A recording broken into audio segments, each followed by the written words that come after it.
is going to share digital marketing for real estate agents. So, Andrew, if you could tell us a little bit about yourself, and then let's just jump into our content. Go ahead, Andrew. Thank you. Yeah, it's good to meet everyone. Good morning. So what we're going to dive into today is digital marketing for real estate agents like your guys' self. This is not going to be a very vague class. It's going to be very specific based on the industry.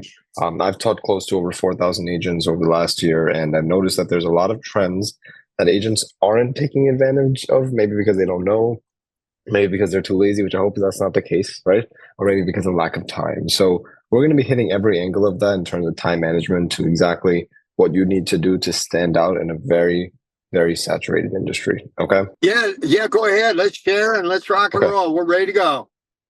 Cool. Sounds good. All right, guys. So let me know if you guys can see it. By the way, if there's anyone with any questions in between that, just interrupt me. And at the end of it, if you guys want a copy of an ebook or a video of one of my previous trainings, I'm out in New York, by the way, so I teach a lot in person. Just drop me your email or number in the chat, and I'll send that to you later this week. Okay. Perfect. So let's start. Brief intro of myself. Also, I own a company called Digital World Connections. We help people that are in the real estate, insurance, and mortgage industries, and it's also based out of New York. So I start off every training with a very obvious question. Okay, now sometimes I feel dumb asking this, but for some reason, I feel like people need a reminder. Okay, what is the only benefit of doing digital marketing in the first place? Now, there's two reasons. Okay, number one, positioning yourself for short-term revenue growth, but number two, positioning yourself where you could plant seeds for future growth, basically long-term revenue, okay? It might sound pretty obvious to most people. However, there's a couple of common marketing mindsets that people are keeping that they really shouldn't be having if they want to succeed in this. All right, now let's break it down one by one. Number one, it's not just you that's out there, okay? There are so many agents. I mean, there's like 1 billion offices in New York. It's crazy, the saturation here, right? And if you guys look at it from a very simple picture, Agent X that's just on Instagram compared to Agent Y that's on every possible social media channel. He's on the bus stop. You could get his text messages. That agent that's out there more will obviously win in the long term because you can see the person everywhere. Okay. If you guys have the bandwidth to do more marketing, you should not hold yourself back because your competitors might realize at some point that, yeah, you need to show up every day. Okay. So if you have the bandwidth, go ahead and proceed with more marketing. And we'll break that down what that looks like. But just to give you the initial glance, okay? The second point, it's not results in 1 month. Now, remember, we talked about the first angle being short-term results. Yeah, if you position and target it that way, for sure. However, we should also think long-term. Now, how this is going to work, right? I think a lot of agents forget that this is the industry of real estate, and it's not the industry where somebody could just wake up tomorrow and make big choices like that. We all know that, right? I mean, going out to a restaurant or going out to buy a couple pairs of clothes, that's an easy choice we could all make day to day. Sometimes real estate is very different than that, right? So we just have to remind ourselves that the long-term reason is because in human psychology, we take our time when it comes to big decisions in our life. All right, that's another reminder there. The third point, marketing is everywhere around us. I truly believe every choice we made in our life is because of another company's marketing or branding. All right, whether you're deciding to go out to a certain restaurant because everyone is talking about it, that's marketing. Whether you're deciding to buy a particular type of car because you like the way it feels, that's marketing. Okay. So every choice that we made was influenced by another company's campaign. All right. And then the fourth point, having previous bad experiences. Now, if you guys have done it by yourself or you've done it with somebody else, you might have maybe had what we call a bad experience. Okay. Now, when you have a bad experience, that's going to come with the temptation to give up on this entirely. I'm going to tell you guys right now, it is the worst time to give up because of two great things that have happened recently over the last year. Number one is AI, right? Now, I told everyone last year that, yeah, it's the perfect time to learn it so you can learn how to be more creative in it. I'm still going to say that, okay? We're not too late on it yet. So we'll talk about how you guys can use certain AI tools to basically make your marketing more creative rather than relying on it entirely because that doesn't work either. But the second reason is the NAR settlement. You know, there's a lot of agents that are going to leave this industry because of that. So there's more food on the plate. So what you guys have to do is position yourself in a way of creativeness, but also be out there faster now so you can grab all the leads that they could have grabbed if they were to stay. Okay. I'm going to take those principles of marketing mindset. We're going to shift it to branding. Now, as a team or as an agent, there's two ways to do this. Either you're going to build what we call a business brand or you're going to build what we call a corporate brand. All right. Now, the business slash corporate branding, the typical example I like to give for this is I'm in a different setting. I'm usually in another area, but in that area is a bunch of wine bottles sitting in front of me, usually. And I use this example to paint a very clear picture. If I want to go buy a bottle of wine, what do I care about in my purchase? Well, I don't really care about who made it, right? I more so care about the quality of it and how that compares to other bottles of wine. If I want to go buy or sell a house, though, it's different. I necessarily don't care about the big name branches like Keller Williams, Douglas, EXP. I don't really care about that. What I care about more is the team or the agent that I'm working with. So since real estate is a very one-to-one interaction, we have to put a focus on building a personal brand. All right. Now, to make this a little bit more pictured, I put two names down below there. You guys know who they are, Mark Zuckerberg and Elon Musk. These guys just tend to prove it themselves every day why their personal brand is the way to go. Zuckerberg released an app about 14 months ago called Threads. And the goal of this platform was to basically kick Twitter out, right? I mean, was he successful overall? The debatable answer. However, within the first 5 days of him launching this platform, he got over 100 million signups. Now, that is a tenth of a billion. Zuckerberg is the same person who was sitting in court a few years ago facing allegations on privacy, Facebook stealing people's data. You guys might have heard of that, right? So how does a man go from completely untrusted to just breaking another record? And the answer is influence. When you guys market yourself, you can't just call yourself a realtor. You can't just be a real estate agent. You have to be what we call a neighborhood influencer, a real estate influencer. Because after teaching these many agents, I've noticed one common thing. You guys want leads to come to you. That's like the end goal, right? But most of your life, you've been doing like the networking, maybe the cold calling, maybe the door knocking, right? Eventually, you will get tired of that, and that's normal. So create yourself a system where leads can come to you. All right. Now I know where you guys are at is probably warmer than here, but it's about to winter. Winter is coming here, so that might mean sitting in the fireplace and getting phone calls from people saying, "Hey, I found you on Instagram. I found you on Facebook. I want to work with you." Okay, that's the end goal with this. And then the company that did this the best every single year, very recently, is Apple. iPhone 16s came out. Everyone went to go buy the phone. They didn't do anything. They didn't have to market it. If they just put one post out, they'll get so many more sales because they have the influence. That is your goal to build when it comes to personal branding. All right. Now, we're going to connect this topic to content marketing. The purpose of this slide is to basically answer the question, what do you post? All right. Now, I'm going to break this down into several different pillars. And if you guys have questions, just interrupt me in between. All right. Now, before we understand that, let's talk about and define what that actually means. Content marketing. It is the process of finding your ideal client. Now, you guys in your head know who you want to work with. Maybe it's a very large age range. Maybe it's a very niche group. It doesn't matter which one it is. I want you guys to write it on paper or on a board. I'm very picky when it comes to this because detail is extremely important here. Once you identify the following pillars, what's a typical age of your ideal client? Typical income, typical needs, fears, pain points, obstacles, desires, dreams. When it comes to buying, selling, or renting in your area, you need to ask yourself the following question. How do I, as an agent, or how do I, as a team, come in and solve that particular problem for that client? Now, this is micro and macro issues you're labeling. So micro fears, maybe you notice their body language in a certain way. Maybe you notice like some of the problems that they're coming in, but there's some small problems and large problems. You need to define this, okay? It's not just saying I help people buy or sell. It's not just that, okay? That's like surface level. That's all logical stuff. Remember, people sink in with emotional content, okay? So we have to go below the surface and explain what are some of those fears that you might see in your ideal client. Now, why do I use this approach? It's because of two reasons. Number one, you guys might have heard the phrase like generic content, right? Like generic content could be something like, what are the 3 steps to buy a house? Or like, what is an FHA loan? Or stuff like that, right? Something like Google definition terms. That is a huge red flag, okay? Red flag in the sense that, number one, the assumption is you can work with everybody on the planet, which may not even be the case. Number two is you look like every other agent out there. So your chance of standing out is 0, okay? So with that being said, we take that away and we use what we call problem-solving content. Problem-solving content is what we just mentioned in the pillars. So a simple video topic or post topic could be like, one of the problems that my clients faced last month was X, and here's how we as a team solved it for them. You're defining problem by problem, fear by fear, and explaining to the audience how you guys help take that fear off their plate. Okay.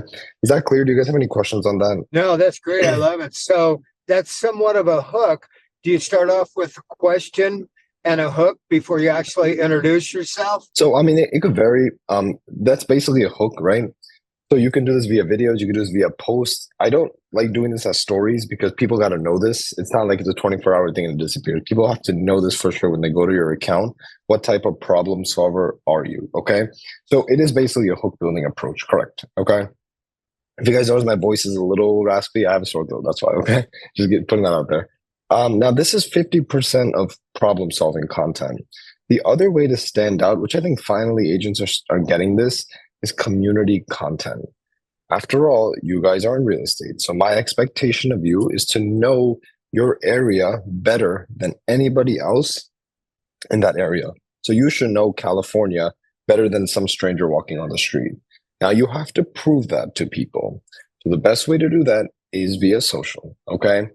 Now, why do we take this approach? I've seen a lot of agents in their content, they act very salesy. Okay, now here's an example of what that looks like, just so you guys have a better idea.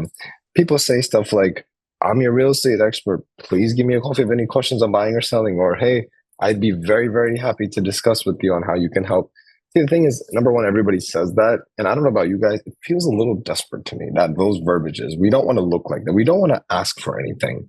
We want to just be the authority and let people come to us. Because when people are actually genuinely interested in what we have to say, that is proper intent. It is not vague intent. This is how that qualified lead approach starts to come up. Okay. So community content is one of the best ways to just show off what you know in terms of real estate. This could be promoting events, restaurants, businesses in the area. You could do this via stories, that's fine, via posts, and also via videos. All right. Now, there are two agents that you guys can, one is a brokerage, one is an agent.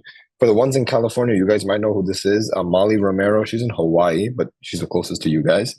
Number one agent in the West Coast for social. Not surprised about that. She does a very good job. I'm going to put her name in the chat so you guys can see this. Okay. Okay. There's one agent. All right. The second agent, the second brokerage, sorry, is more of where I'm at, which is New York and Long Island specifically. They're called Lucky to Live Here Realty. So I'm going to write that name here too. Now, these two people, a team and agent, do a very good job of promoting the community. And there is no surprise as to why Lucky to Live Here has an audience of like almost 200,000. And Molly Romero has an audience of close to around 75,000. All right. I think you guys can get a bunch of inspiration from just looking at the way they're piecing this. And literally, I'm going to say literally copy the style. Okay. It is okay to do that. All right. But community content and problem solving content are the biggest differentiators that quite literally 95 to maybe even 98% of agents aren't doing. So you guys still have the chance. Okay. It all depends on who's going to implement it. All right. Now, we're going to take those pillars and talk about social media for a little bit. I want to first talk about Instagram and Facebook. One thing I do want to tell you is that every point in this slide is intentional, even to that plus sign, Instagram plus Facebook, because you can connect the platforms together. Now, is that the best way to grow? The answer is no. And I'm going to cover, once we talk about CRMs, I'm going to cover why that's not the answer, why it's not the best way to grow. But let's just break down the way these behave first, right? Let's talk about the first point, personal aspects. Now, this is personal content. I'm going to break a myth here so you guys hopefully can, not have it moving forward. For some agents, they're very hesitant on showing this, okay? It doesn't mean you have to show your kids. It doesn't mean you have to talk about your family. It doesn't mean you need to show everything about your life. That's not what it means. Now, if you would like to, go ahead. That's perfect. That's not a problem. But for the agents that are a little bit more private, try looking at other parts of your life that you want to talk about. Maybe this is simple hobbies you have, drawing, art, entertainment, right? Where you don't have to necessarily show yourself all the time, but you're talking about some part of you, right? That still qualifies as personal content, all right? Now, if you guys are teams, I don't know if there's any teams sitting in here, but a simple strategy for team content, because one of the biggest things with teams is that they don't talk about all the time who's in the team. They maybe promote the agent once and that's it. I would avoid that. I would do constant agent promotion. So if there's any teams in here, my suggestion is every time you have an office meeting, tell the agents, hey, could you contribute one part of yourself to our social media page? Could you send us one image of something that you've done in the past, right? I guarantee there's probably already 20 pictures, but you just want one image. So if you guys have 10 agents on a team and they contribute one image a month, that's 10 posts lined up to promote the agents. There are teams not doing that. Okay. And when I mean teams not doing that, I mean there's no personal content about the agents. At the end of the day, if I'm working with the team, I got to know who the hell's on the team. Okay. In every aspect, not just their name and their face. Okay. From an individual agent perspective, like I said, if you go to your camera roll, I could probably guarantee you already have a lot of this in your storage. But if you want to do it from the start, remember, ask yourself what are some things in your life you like to show. It doesn't have to be kids, family, or stuff like that. It could be things like going out, vacations, networking events, right? Even side businesses. Okay. The second one is Facebook groups. Now, when it comes to Facebook groups, I like to relate this to networking events. I'm not sure if you guys go to networking events, but one of the main reasons I stopped going was because I just found that people are so salesy. They're just trying to sell you something, trying to give you a business card. They're trying to even tell you about what their product or whatever does before you even get a hi, hello, how are you? Before you even get any of that. So I decided to stop going. Now, when I looked at that reason why I stopped, I was like, you know what? Facebook groups are like the same thing. They're basically digital networking events. That's basically what they are. Now, these are local groups that you could find in your area. I mean, there's hundreds of thousands. So wherever you guys are located, I can guarantee there's at least 100. Okay. Now, it's important to realize that in these groups, you are not here to sell anything. You are here to show off your knowledge, show off in a good connotation. So here's a simple example. You guys can all do this tomorrow. Go today evening to Google and figure out what are the events happening in your area tomorrow. Okay. Then Monday, Tuesday, Wednesday, Thursday, Friday, in the morning, you're going to do a post on your Facebook group saying, hey guys, this is what's going on in X city today. Just list like 3 or 4 events. You could find them from Google the day before. Okay, so right before you sleep, just find out what's going on tomorrow. Be like the news reporter in these groups. Try doing this for like 5 weeks straight, and then I want you guys to purposefully miss a week after. Let's see if somebody comes back to you asking, hey, what's going on in X city? I thought you were going to tell us. That is a win. That is how people start associating you with somebody that knows the area the best. You're not going to be the agent that posts all the time saying, if you need buying or selling help, please give me a call. That looks desperate. That looks salesy, and everybody's seen that in the past. All right. The other thing I'm okay with you guys doing is like posting listings here and there. That's fine. That's physical material you're selling, so it's okay. But certain groups have rules, so don't overspam on that as well. Now, what types of groups would you join? Now, if you look at this, I know New York City is quite large. So, I mean, these population numbers are insane. I mean, the first group is crazy. It's almost like 500,000. Don't get overly excited in seeing that there are these large groups and just jumping into those. I wouldn't take that strategy. I would take a strategy where I believe the average person can handle around 6 total groups. And within those 6 groups, what you want to do is pick 4 of them that are below 2,000 people. Okay. This could be like 100 people, 500 people, 1,700 people. Now you may think, oh, Andrew, 100 people is not a lot. That is a myth, okay? Because that's a perspective. Where I'm sitting right now, I really wish there's not 100 people here, okay? There's too many people in this area, okay? But if I put 100 on a soccer field, it's almost as if like it doesn't matter because I can barely see anybody. So it's just a perspective simply. So with that being said, we'd want to pick around 4 of those that are smaller because we have a larger chance of being seen. The last 2 groups, yeah, it's okay. Pick a group that's over 15,000, 20,000. That's fine. Okay. I don't want to neglect the small groups either or the large ones. Okay. That's how Facebook groups would work. It is not the place to sell. It's the place to show off. Okay. And in a good way. I mean, knowledge wise. All right. I'm going to go back. I just want to talk about organic traffic. Now, organic traffic basically is a phrase that we use to determine what is our growth when we don't pay the platform even $1? So for example, if you guys run Facebook ads, that's inorganic strategies, okay? If you don't do any of that and you're just using the platform's free ability, that is organic. Now we're going to need to do both of those. There's a timeline to run ads and there's a timeline to not run ads, okay? And we'll connect that right in the next bullet point, which is ads and targeting. Now, for the sake of this class, we're going to talk about 2 particular ads. One is the property ad and one is the lead form ad, okay? Now, the other ad that usually is there is recruiting, but we'll talk about property and lead form ad today. Now, the property ad, you're probably going to run when you have trouble gaining a listing, whether that's like, you shared it to your network, people are having a hard time, seeing if it's an interest for them. So you go with another ad, okay? Now, this type of property ad, even if you started your Instagram account yesterday, okay? Even if you did that and you have a beautiful listing tomorrow, I am okay with you running that ad because you're marketing something that's physical. And if people like the house, they're going to buy it anyways, right? However, the second type of ad, which is like the lead format where you guys might have people answer like a questionnaire, right? And in that questionnaire, it might say things like, are you pre-approved? Are you planning to buy or sell? That type of ad, right? Where you might redirect them to a website or a landing page. I will not advise you guys to run that ad unless you have a foundation on the platform.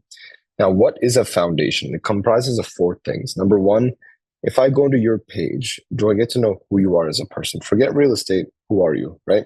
Number two, do I get to know what you do for a living? That one is pretty easy because everyone's just posting houses. Okay. So number three is problem solving content. Like what type of problem solver are you and to what extent? Are you answering that question? And number four is, are you a community expert? Okay. Is everything that we talked about earlier. If I don't see any of those four things, you don't have what we call a foundation. So it does not make sense for you to spend money or spend time building Facebook ads that will not convert. Okay. Now, let's just say if you do it anyways, you don't listen to me, you decide to do that approach, right? And you don't get any conversions. When people see that you created a beautiful Facebook ad, you spent all the time and money building it, and there's no activity on your profile, they don't care. Okay. When I say they, as in your consumers, because it is too easy to find another agent, right? I'm not trying to scare you guys, but what I'm trying to say is you need to have good presence. Okay. You need to show up and you need to show up well. Otherwise, people will get too distracted. We are in the age of technology where nobody is trusting anybody. Okay. So it is so important to have some level of foundation before you go and spend more money and burn all of that. It's very important that we keep that in mind. All right. When it comes to ads and targeting. Now, the second to last point is competitors and similar pages. Now, you guys might have heard the quote, never compare yourself to other people. I have to disagree with that, especially when it comes to marketing. Okay.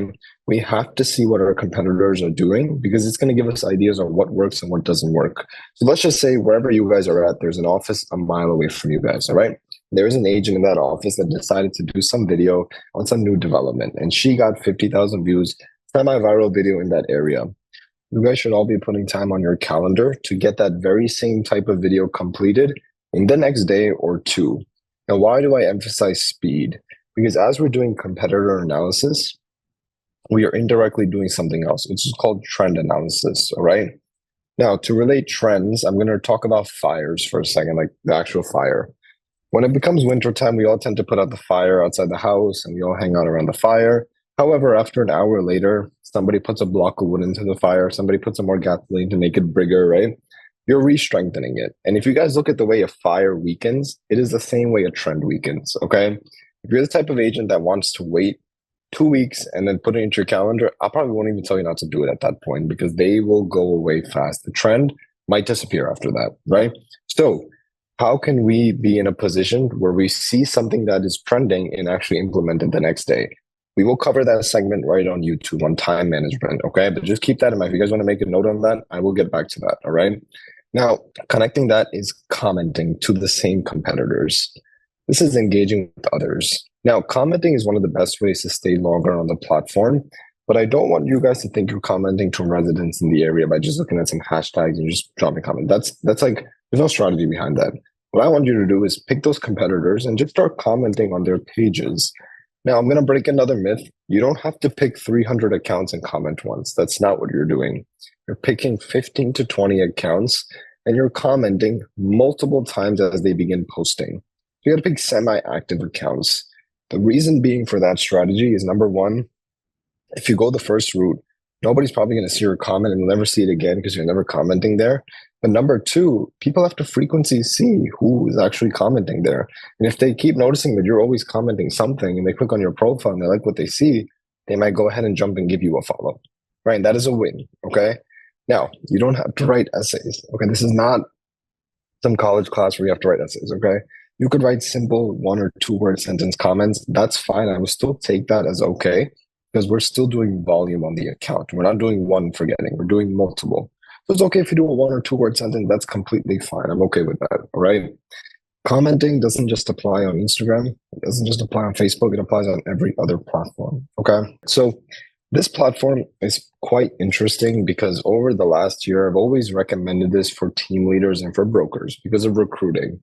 Now that still stands as it is, but I can't ignore you guys as well as agents. How can you leverage this platform to get more video content? All right. Now, I know that might sound very weird, like what the approach could even look like for that, but I'll break it down. Number one, just know that LinkedIn is like every other platform. It is a numbers game. Okay. The more connections you have, people just assume you're some big person in the space, which typically is the case. So with that being said, we have to connect with people. But the question is, who do we connect with? We want to connect with everybody involved in the transaction of real estate. So connecting with lenders, attorneys, inspectors, contractors, developers, probate, estate, divorce attorneys, right? I know a lot of people want to get into those networks, right?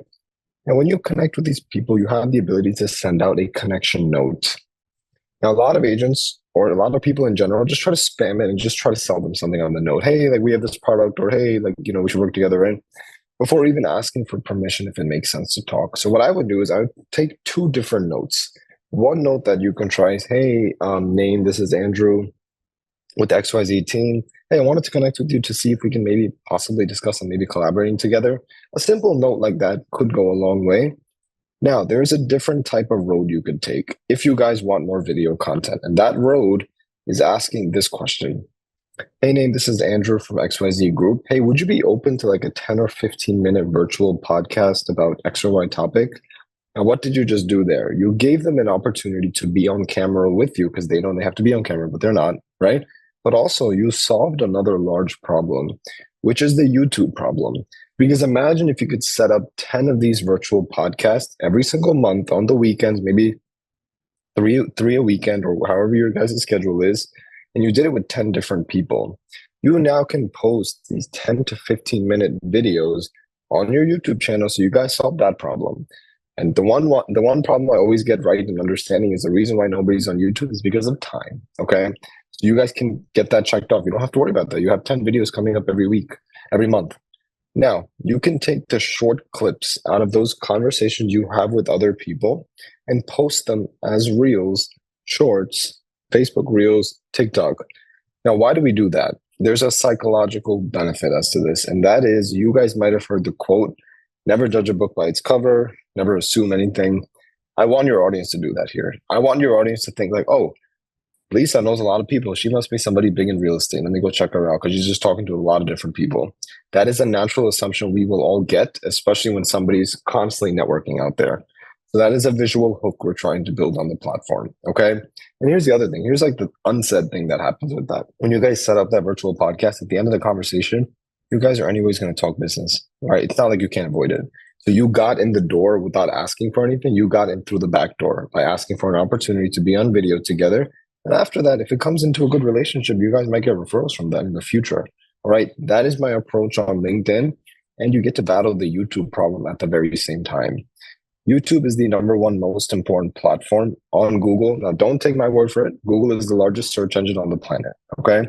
Now, with that being said, there is a lesser audience on YouTube. Now, when I say audience, it's of agents, not of people. There are millions of people on YouTube every day. Okay. Now, knowing that, we should have a presence there because it's going to actually help improve what we call our SEO ranking, right? Our Google ranking, when somebody searches keywords related to us, you want to rank higher. Now, I'm going to put up a loan officer here, okay? She's in Virginia. She has around 1,600 videos. And before I get into her subscriber count, I want to bring up something very recently. We're about to work with a loan officer out of Jersey. So I asked him, I decided to ask him, hey, can you pull up this person on your phone for a second? She has 89,000 subscribers right now. Now, this screenshot specifically is from like 6 months ago. Now, at the time when I took the screenshot, she had 81,000. Now, the interesting thing is she had around 1,600 videos at that time. She still has a very similar range of videos now. So from 6 months to now, with barely doing much, she gained another 8,000 in audience. I'm really not doing much. This is important because you have to understand when you become an influencer in the space, your marketing efforts become very easy. All right. Now, I'm going to explain why it becomes easy because she's gotten the reps of doing video all the time. So at that point, you get to a certain level in your mind where you don't really mess up much. You know how to readjust if you do make a mistake. She's gotten to that point. So for her, she can probably create 10, 15 YouTube videos every weekend. And at that point, even post twice a day. Okay. Now, before you guys imagine how you could even get there, I'm going to be very honest, right? The first few weeks of doing it yourself will be frustrating. It'll be a little stressful. It might even be a little tiring. I understand that because I've actually been in your shoes with that. About 2 years ago, when I started this whole my own personal branding online, it was the same way. And I knew it was coming, right? However, I closed my eyes and I was like, I'm getting through it. Now it's gotten to the point where I could record 10, 15 YouTube videos, 20, 30 reels in a matter of like 4 hours and just go with the rest of my day. It's got to that point, but it's because I actually pushed through, right? So I want you guys to know it is possible. Here's your best visual example right here. You just have to stick through it. Okay. So I hope that gives some motivation on that end. All right. That's the best I can do when it comes to video marketing motivation. The other thing is just so you guys here's another example I can bring up. About 5 months ago, I had a golden moment where I thought to myself, why are people paying college like 30 grand a year to learn marketing? I was like, that doesn't make any sense. Like, I mean, marketing basically is free at this point, right? You can find resources anywhere. So I thought to myself, why don't I just create a platform that just educates everybody about marketing? So the moment I got that thought, which was the day before Easter of this year, I told my brother, I'm like, I'm going to get this out in like 7 days. Okay. I don't know, whatever it takes, I'm getting it out in 7 days. So I just spent the next day writing everything I knew about marketing, which is about 50 pages on a Google Docs, very basic, right? Just wrote everything I knew. Then I had to record all of this content in like 5 days. So I sat here thinking, okay, what is the best strategy to do this? Because I have stuff doing during the day. So I guess I have to pull like an all-nighter basically is what I have to do. And thank God it was a Saturday that day. So what I did was in a span of 4 days, I'm happy to show anybody proof.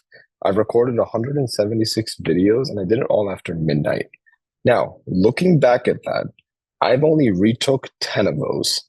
The 166 others had rarely any mistakes. And I've only got there because of the reps I took earlier last year and the year before. But now it's too easy. I almost tell my brother I wish it was harder. Okay. Because you guys can get to that point. All right. It's just a matter of staying consistent in the very beginning. Now, if you look at her page a little bit more in depth, we can see a few different things. We can see her thumbnails are very attractive. They're very large words. They're showing emotion, right? That is good. That's more of a visual hook. However, if you look at her other videos, where are the thumbnails? There's no thumbnails. And what's the most interesting is if you look at that video on the middle to your left, it has 22,000 views. If you add up every other video view count, it doesn't even hit 22,000. Pretty interesting, right? It's almost like you don't need the thumbnail. At the end of the day, when you become the influence, people don't really care about what your thumbnail looks like. They care about what you have to say. When we look at celebrities, do we always look at necessarily the type of the color of jeans they're wearing? No, we care about what they have to say because they become the influence. You guys can produce way more with less effort in more time when you become the authority because everybody just cares about what you have to say. Even if you miss out on captions on one video or you miss out on some editing, you don't have to worry. People already trust you. They just want to hear what you have to say. You're like the news reporter. They're waiting for your video. Okay. I hope that gives some motivation and some influencer type of approach and perspective. Okay. Let us go to the next part. So Twitter is I refuse to call this X, by the way. So we're keeping it Twitter. Twitter is an interesting platform because he never seems to change. Like he always seems to change updates. When I mean he, I mean Elon Musk. Okay, this guy never tends to take a break. Always wants to make this update, that update. So it's almost impossible to tell you what could work here. But there's a couple of consistencies we've noticed from day one of this platform starting till like now where it is. And those two consistencies is the type of tone you can have on this platform. The other side of your brand is how I like to say it, because you guys might be, after work hours, you guys might tell your agents or your coworkers, right? Oh my God, this client is causing me so much stress, so much pain. I wish he was just like never with me. You're just like complaining or you're ranting or you're making jokes, right? So this is the platform where you could be a little bit more humoristic. You could be a little bit more like the ranting style. Obviously, don't name the client, right? But you can talk about quality. You can kind of approach your thoughts on real estate in the other angle that you don't want other people to hear on like Instagram or Facebook. It's okay to do that here. Now, I also like to call this platform a testing platform. There is no spam limit here. So you could tweet 100 times a day and they will not do anything to your account, which means if you have an idea of content, you don't know if it could work, try tweeting about it because you can get some good insights in terms of reach. And that might determine or might motivate you to say, okay, if people are reacting well compared to my other post here, that should incentivize me to create the video or the post on these other platforms. Okay. It was a great tester because there's no spam limit here. Okay. Besides that, in the video, for those of you guys that want it, I kind of break it down a little bit more. But again, I'm leaving this on the back burner because of the content updates he's making. When I find out when he decides to sit down for a little bit of time and take a break with this platform, I will launch a massive email campaign telling you what you guys exactly have to do. Okay.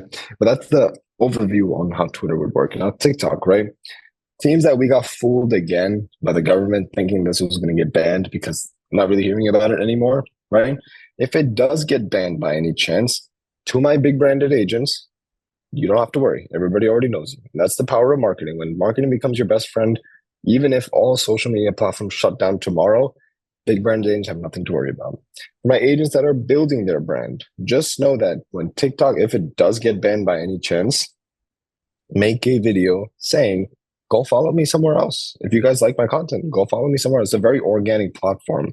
You guys might have noticed that you could post a lot of videos there and your view count just like shoots through the roof. Okay.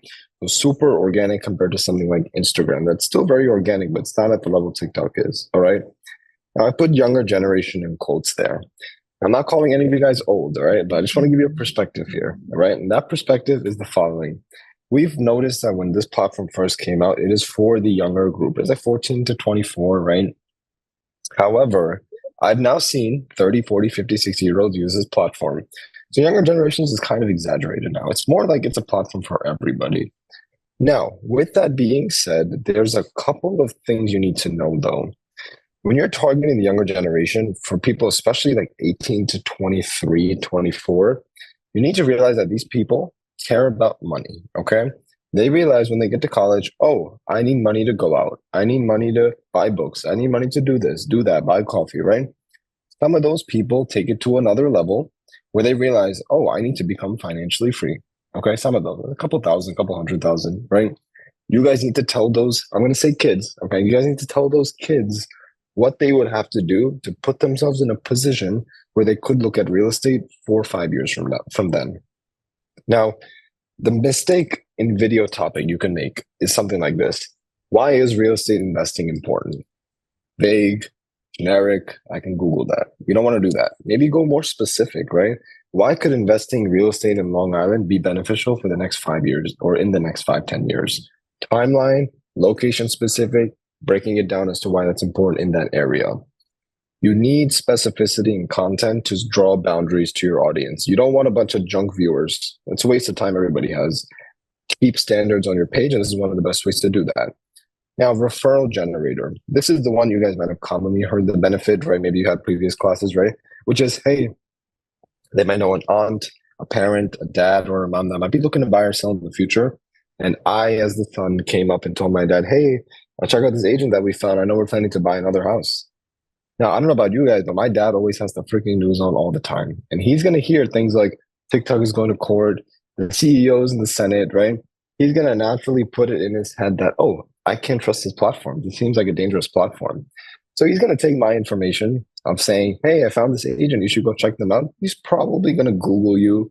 If he can't find a website, if he can't find an Instagram, if you can't find a Facebook that's really not consistent, he doesn't care. He'll call his friend, hey, who did you buy or sell with? And there you go. Another lead is lost when it really shouldn't have been if you just did a little bit better in your marketing. I know that pool sounds very uncertain. It might have happened to you guys, might have not. I will never know, and neither will you guys. So let's take a step forward and let's actually reduce the chances by working on the foundation of the platforms first. I like to call this the accountability platform because you have like half the population not trusting this. So make sure that when you're out in other places, you have a great foundation there as well, because people will check you in other places if they first start here. Okay. That's like the overall breakdown of TikTok, the simplified version. I want to get into video marketing for just a second, right? I talked about you got to be doing videos, right? By the way, for anybody that's scared on being off camera, that's okay. You don't have to be on videos. If you're going to get up to a level where you want to stand out with your type of content you're doing, but you don't want to do videos, creativity is what's going to help with that. Okay. So any agents that are shy, I'm not forcing anybody to be on camera. What I'm telling you to do is become more creative with what you're doing. Okay. You don't have to be on camera though. But for my agents that do like to be on camera, I want you to know that video marketing has a structure to it. It's not just talking on the camera. In the beginning, I advise just putting stuff out there. You don't need to follow a script. You don't need to follow a hook unless if it helps you. But after you get good to a certain level, I'd consider looking at hooks, bodies, and conclusions. Now, I put 3 very, very basic hooks for you guys to just kind of digest, all right? There are hundreds and thousands you can create. I just put 3 very basic examples, and there's multiple different types of hooks There's negative, desirable, controversial, there's positive hooks, right? Now, the thing is, the hook is the purpose of it is just to reel the audience in for the first 3-4 seconds. But what happens after the hook is done? You need to keep people watching your video. And there's two ways to do that. Number one, your topic can't be boring. Okay, it needs to be very specific. But number two, what does your video even look like? I mean, when I mean that, I mean editing wise. Because nowadays we all stimulated by constant captions, animations, click sounds, right? So if you guys don't have consistent video editing that doesn't match your branding, people might just get turned off from that and they might not watch the entire video. I know it's a crazy world we live in. These things do matter nowadays, all right? Now, that goes into the metrics as to what you should be analyzing to see what your video performance is. And it goes in the following order. Number one, you need to analyze watch time. Is your watch time of your videos increasing little by little? Because if it is, you're on the right track. If it isn't, maybe that means picking out a few topics that you don't have to talk about again. The second metric is shares. Are people sharing your video to multiple people? The third metric is comments. How many comments are you getting on your video? Are people taking the time out of their day to comment on your video? And the fourth metric is likes. I put likes at the very bottom. The reason I do that is because there's people like myself. I will go on Instagram 50 times a day and I will never double tap. It's not because I don't like anybody's posts, it's because I am too lazy to double tap, okay? So if there's people like me, there's definitely people out there that have that same behavior. Why would we quantify likes? Why would we do that, right? We have to look at it from a different number, because I'll be this type of person that sees the reel and I'll share it with like 5 people, but I'll never double tap it for some random reason. It started like 8 years ago. I just never got into the habit. So we need to look at the correct numbers, not just likes. We got to look more at shares, comments, and watch time. All right. So focus on the number, but focus on the right type of number. All right. That's a video marketing 101 basic introduction. All right. We could build that up into a very advanced figure, but this is like a brief as to what you guys should be knowing when it comes to videos. Okay. Now, Google business page, 3 things you just have to worry about. This is the easiest thing you can do today. Now, this page that you're seeing is my cousin's page, top team in New York. This guy's got like 22,000 followers, entirely organic. And I tell him, why don't you have more reviews on your page? Like, he never answers my questions. I was like, you know what? I'm going to show your page to other agents, telling other agents that you shouldn't be like him. Okay. Although he's a top team. So you should get more reviews on your page is what I'm saying. This guy does over 200 million a year in real estate. Crazy. But 23 Google reviews. How can we all know that if we just see 23? You see the judgeable book by its cover is naturally happening right now, right? So with that being said, try to get your review at the closing. Can't do it after, can't do it before. Maybe you could try before, because once you let them go, it might be very hard to get it at that point, right? Because people forget, people get busy, right? Try to get it at the closing.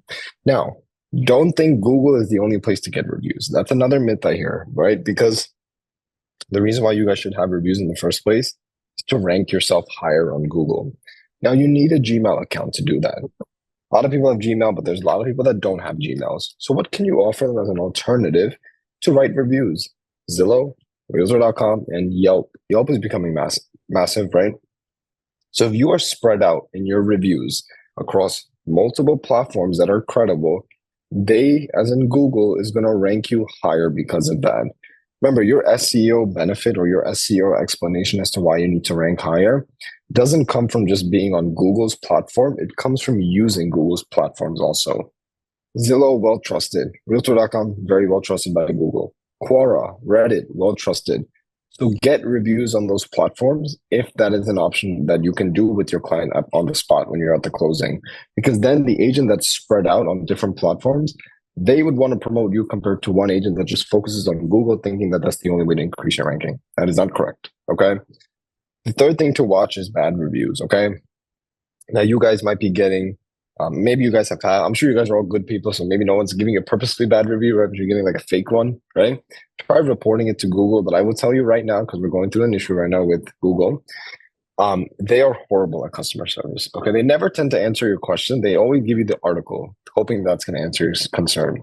My recommendation is, yeah, you could try reporting it, but try also replying to it, confront the situation, because you know it's fake, right? Ask them to explain what actually happened. But here's the other flavor that you have to realize. If you're really good at your marketing, everyone knows that that is a fake review. They just know because you're just too big of a brand. Okay. So keep that in mind. You have marketing as a best friend, always giving you a hug, when things go bad. Okay, so that's the perspective on Google Business Page I want to bring out to you guys. Now, just a few more slides here. Boosting posts. Now, this is like the fourth type of ad I don't talk about in the beginning because I don't want to overwhelm, although I probably give quite a bit of info already. I don't want to make this very confusing. Boosting posts is a similar thing to an ad because you got to pay money on the platform, and it gives you these possible benefits of followers, engagements, views, right? I want to run down an example on my account. If I go to the right, boost post, I get three options from the right side: visit profile, visit website, message you. The only one you're picking is the first one, visit profile. We are not telling anybody to just go right to the website. Let them do that if they like. Remember, not being salesy in any way. Start for the profile visit, okay? When you do that, you get redirected to three different menus. Starting from the left, locations, interest, age, and gender. Do not touch age and gender. They have policies that might suspend your ad account, which is a whole headache you don't want to go through, okay? As a marketer, I would have always told you to keep that audience broad anyways. The reason I say that is because you always want to have a mindset where you're targeting one person that might know somebody else as well. It's like a referral mindset. When you go to the grocery store and you get a 2-for-1 deal, right? You pay one price, but you get two things out of it. It's the type of mindset I want to have there.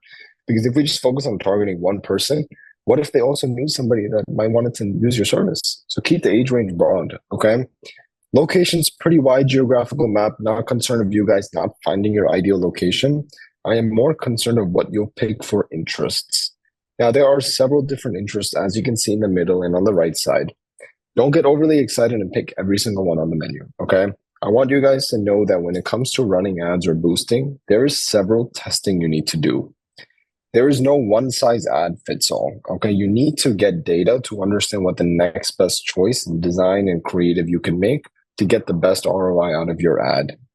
Now, when you look at big companies like Coca-Cola, they test 50 ads a week, 50, that's 200 a month. I'm telling nobody to test 50 here, but what I'm telling you is they have so much data now that they know what the best ad to make is. So when you're boosting, you don't pick every filter. You pick maybe 1, 2, or 3, then run different boosts on your account to identify which one has gotten you the best result in terms of reach, comments, good followers, and maybe even a lead or two using this approach, okay? You can only do this via Instagram and via Facebook. I like to do it once a month. Even every other month is okay, all right? Now, just a show of hands, right? Who uses a CRM here? I'm just curious to see. I'm sure everyone might raise their hand here, but I'm just curious. Okay, so we got 1, 2, okay. All right. Now, KV Core, anybody? Anybody using KV Core? That's the popular one. Okay, all right. I just picked 3 random examples here. KV Core I know is the popular one, but it doesn't matter about KV Core which one you use. There is a feature on the CRM, most of them, which is automated social media posting. I'm not going to ask, since we have a group here, I'm not going to ask everyone individually, but I hope you say you don't do that, okay? I hope you say use everything else except the automated part. Because remember, in the very first slide when I was talking about Instagram and Facebook, I put the plus sign there on purpose. Now, was that the best way to grow was the question? The answer is no. Keep in mind, Instagram and Facebook are companies. Companies make money. The way they make their money is of 2 ways. You spend money on their platform, or you spend time on their platform. Now, when you rely on some third-party software or system doing it for you by using some integration, just automating, even using a scheduler, it actually impacts your reach and your growth, all right? If I were you, I would juice out the extra 10 minutes out of your day to go to each platform individually and do the post, do the commenting, do some competitor analysis, because that's actually going to help your account grow, and that tells the algorithm you are active compared to relying on some third-party software to do that. Everything else about a CRM is absolutely beautiful. It's just this one part that I do not support, which is trying to make your life easier. I understand efficiency, but that's not the best way to grow. Okay, there's 2 different things there. All right. Now we get into exactly like some tips on CRMs, right? This is maybe some tweaks you guys can make immediately that might have some massive results. I'll get into that. I just want to cover SEO and blog writing. You know, all of you guys should have a personal website, not just a company website, a personal website, because you need to see your data. How many people coming in? Where are they coming from? How long are they spending time on your website? That data will help you understand what you may need to tweak on your social or your other marketing campaigns. Now, blog writing. If you guys have blogs on your website, please realize that nobody will read the blog. Okay, I'm not trying to put anyone down. That's the reality. You're doing that because you want to improve your ranking so people can check you on Google faster. That's why you will do it. Okay, that's the intention. So, what is the fastest thing you could do to improve your ranking, right? So you post your blog on your website, right? Now, most people make the mistake of just leaving it there, right? That's what I guess traditional marketing is taught to do. But I will not advise you to just leave it there. I'm going to tell you to post it on other blog platforms. Now, specifically, which ones? You guys might have heard of Reddit. That's a very popular one. Medium is another large blog platform. And the other blog platform is Quora. Now, Quora is something maybe some of you guys have heard of. Maybe it's like usually it's a 50-50 that I've seen the populace know. It is something that Google really loves. Okay. Now, you can just make an account on those three platforms and just copy and paste your blog and just put it on those platforms. Now you can go ahead and tell all your leads, oh, hey, by the way, I have a whole forum on Quora you can read about real estate. They're going to be like, oh, I never heard of an agent have that, right? It's a different way to look, it's a different way to stand out, but also you're hyper expanding your SEO because now you're spread out and you're always writing blogs and you're always going on different platforms compared to just staying housed to your website because your best website is your best friend for sure. But there's other friends you can make by using these other platforms. Okay, when I mean friends, I mean helping increase your ranking. That is Quora, Reddit, and Medium. Okay, free accounts you can make, by the way. You don't have to pay anything. Email and SMS marketing. I did not put it here, but I'm also going to cover like paper marketing, like postcards and stuff. Most of you guys might be doing campaigns like Merry Christmas, Happy Thanksgiving, Happy Easter. And I'm going to ask you a question. How many times do you think those people get those messages every day when that season comes? Probably all the time, right? So your mail is probably just thrown into the trash after that. So let's avoid that, right? Let's not do that. I mean, it feels kind of hurt when you think about it. You put all this money into postcards and that people end up throwing it out. How about we take a different approach? Let's still focus on the holidays, but however, when you're focusing on the holidays, please make sure that you target the smaller holidays. Now, what I mean by that is there seems to be a day for everything. When you go to the news, apparently it's National Pizza Day. Apparently it was National Ice Cream Day. Apparently it was Taco Day or Donut Day. What if you guys just did a postcard or an SMS or an email telling everybody to go check out that place near them because it's just National Pizza Day or that National Pasta Day? How many times do they get a message saying from companies, Happy Pasta Day? Probably none. So you guys can do that because why we would even do that? You're in real estate. I would expect you to know your area better. So it's another way to show off your knowledge of the local community. And you may get much more engagement from doing that and possibly even a lot more leads. But that's like an immediate tweak you guys should make. Okay. Google some days. There's a day for everything. You don't have to use what I used. But pick some areas where you think your client, maybe the race that they are, maybe the background that they are, that could relate to, and just drop a massive text or an email to them. You might get a much higher open rate from doing that. All right. The second mistake I see is agents promoting articles. I'm going to be honest, have a selfish mindset when it comes to marketing. Let all the attention be on you because at the end of the day, your brand is what matters. It's not another company's brand. Who cares about them? You want to make more money, right? So with that being said, instead of copying and pasting articles from other companies, ask yourself before you do that, hey, what segment do I like of this article? And then which piece of that can I use to maybe make a video or a post about it? Go post that on social, then tell everyone to go to your Instagram post saying, hey, I talked about this. Because that is traffic to your page. When there's traffic to your page, you get promoted more to other similar like-minded people. Why promote some other company when it's not going to benefit you in the first place? Why do that, right? So I see so many agents make this mistake, especially on Facebook. They just post articles. Nobody's reading it, okay? That's the honest truth. Nobody's reading it, and don't do it for the sake of doing it because that doesn't help either, okay? Have intention behind that. We briefly talked about websites, all right? What I want to do is I want to cover just AI. This is the last slide, I promise, and I'll get out of here after that, okay? With AI, I am not jealous that it came out. I am very happy that it did because now nobody could come up with an excuse saying, Andrew, I can't be creative. You definitely can now with AI's assistance, okay? Now, the mistake is people rely on these platforms to do it all for them. And we know now we can detect, we can read content, we can just tell it's from ChatGPT. We just know that, right? Just as we know that the algorithms know that also. So with that being said, you don't want to like necessarily use AI to have it write everything out for you. You rather want to use it in a way where it gives you suggestions on how you could write something better. The simple prompt you could do is something like, hey, can you give me a good framework on this blog so I know people, when they read it, they actually engage with it? Or what's a better way to write this blog so people are actually engaged with it? Give me some suggestions, right? Use those suggestions while you natively write your blog, okay? That makes your blog simply more intelligent, okay? Crisp is for audio. When you're outside and it's windy and people have a hard time hearing you, you can leverage something called Crisp to kind of denoise the background audio. But the coolest thing is you don't need Crisp if you have the next step, which is captions. Captions or CapCut is also okay. They have a built-in audio amplifier, so you don't have to pay for Crisp for no reason. You could pay $10, $20 a month for captions or Crisp, and then you can make your videos simply sound better. They're also responsible for the transitions, the animations, and also like the captions on your screen as you're talking. We save a lot of editing time. And then the fourth one is not AI per se, but I still want to include it. It is D7 Lead Finder. Now, D7 Lead Finder is a database scraper. If you guys want to target other agents or lenders or attorneys or estate, probate, divorce, I know there's a huge audience, right? What you can do is go to d7leadfinder.com, and then what you would need to do is write that title you want to target. So, divorce attorney, for example. Then you're going to write the city you want to find those people in. Let's just say Long Island, New York, okay? They will give you a list with their name, number, email, Instagram, Facebook, LinkedIn, Twitter, and Google page.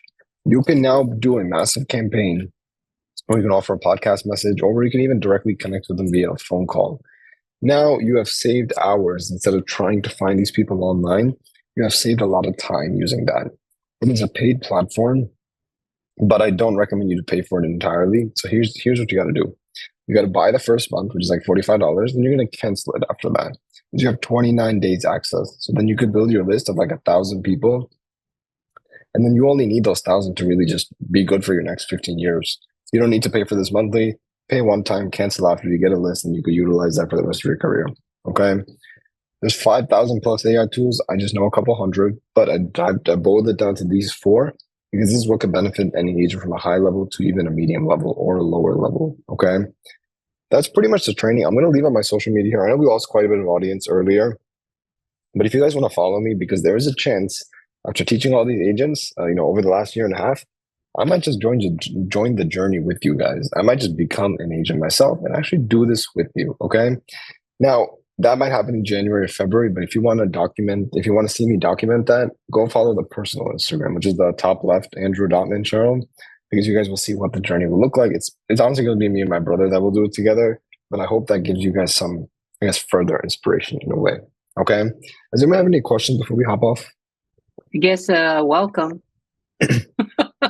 Well, that was amazing. That was awesome. Hey, thanks for hanging in there. We're going to have this. Eric, where is this posted? Where can people get a copy of this? Ton of value. It'll be on the Atomic Habits Facebook page. Okay, guys. Hey, well, thanks, everyone. Have a great day. Y'all got your inspiration. Time to put in a perspiration. And we'll talk soon. Thanks. See ya.